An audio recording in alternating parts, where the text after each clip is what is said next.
You know they say some heroes don't wear capes? Nope, they do cool stuff like make a Curator, a tracker that detects the stench of Sweet Baby Ink. Now if you're watching this video, I imagine you know who those cretins are, and if you don't, this is their website. Narrative Development and Consultation Studio based in Montreal. Of course, it's an authoritarian hellhole. China can qualify as more free at this point. Diversifying. Okay, we've heard enough. I don't need to spell that out for you guys. You get the picture. Though if you need an actual picture, here's some of their staff. Do I even need a punchline for this? I mean, you can just look at them and go, yep. You know, normally it would be kind of weird if just by your appearance I can tell with 100% accuracy about 95% of everything you stand for. But apparently these types take pride in being unthinking drones completely detached from objective reality. Again, this timeline is really screwy. Needless to say, anyone who knows this company is about 5 seconds away from reacting to the mere mentioning of their names the same way as did to the pronouns. They're an infection, plain and simple. So for all intents and purposes, from a regime perspective, they're basically part of the bureaucracy. Their jobs are completely meaningless. Outside of the regime, they're basically useless. I seem to recall one of the founders saying they're independent, which is a crock of BS that does not pass the muster. Any game they touch is immediately regarded as radioactive and tainted, so independent my ass.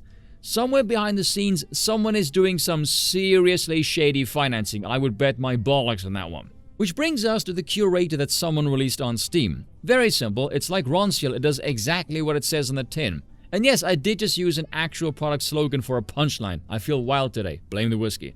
And really bad comments, but anyway. And as you can see, it simply detects the presence of Sweet Baby Ink. Almost 6k followers, wow. This post was up yesterday, has over 18k followers now, so woo, word is spreading. Which brings us to this article by Niche Gamer. Sweet Baby employees incite harassment campaign against Steam Curator. What a bunch of literal whining bureaucrats who roll fast for Sweet Baby Ink have cried into being a harassment campaign against the base chat of Sweet Baby Ink detected Steam Curator.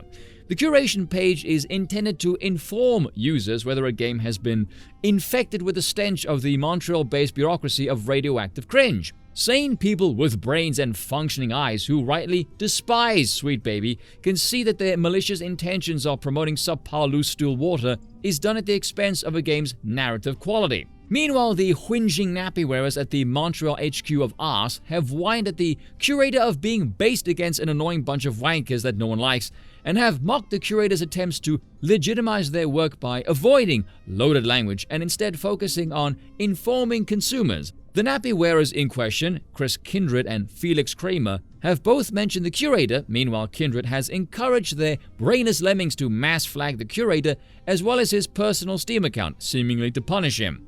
Look at this, Steam Curator harassment group. The irony, seeing as that is exactly what you're doing. Report the fuck out of this group and report the Curator since he loves his account so much. What a despicable bunch of losers this lot are. What does their Twitter account look like? Oh, what a surprise that is. Only approved followers can see. I wonder why.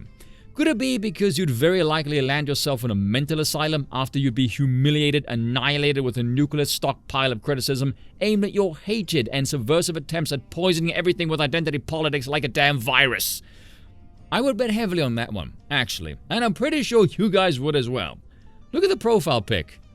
My good lord, the female goblins in World of Warcraft look better than this, and actually wear the same jewelry as well, come to think of it.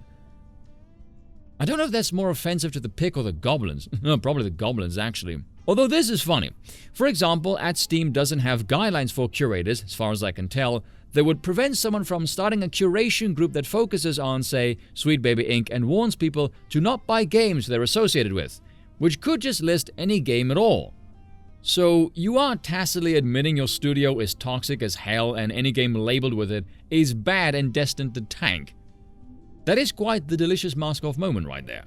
What's funny though is if you look, someone community noted the spaz and just went, yeah, the Curator uses Sweet Baby Ink's own website for their source. That alone to me is very baffling, so you're upset the Curator uses information from your very own studio that you put out publicly. Why?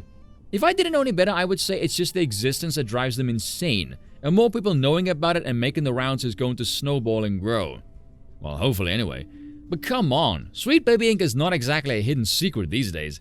Anyone who dislikes DEI, which is every single sane consumer with 2 functioning brain cells at this point, will finger this company as the prime pusher of politics into an arena where it's less welcome than the clap at a strip joint. Cheers for watching, and once again, I apologize for nothing.